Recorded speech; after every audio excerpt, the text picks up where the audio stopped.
উফ, কি অমায়িক পরিবেশ। ব্রহ্মতাল ট্রেকের আমরা সেকেন্ড দিন।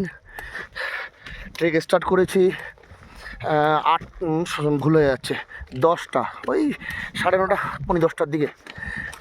ব্রেকফাস্ট করে নিয়েছি আর লাঞ্চ টিফিন বক্সে নিয়ে নিয়েছি। ওটাই হাঁটতে হাঁটতেই খাওয়া হবে।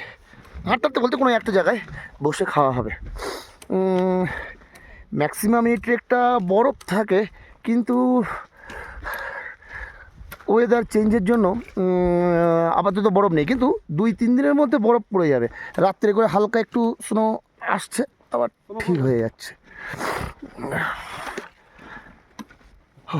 দেখাবো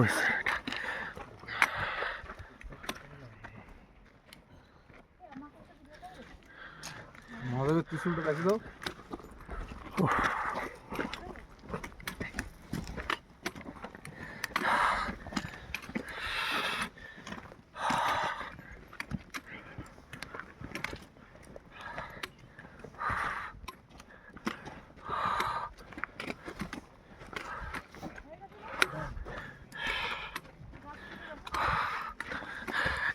আমরা এই হিমালয়ের ওই দিকটা যাব।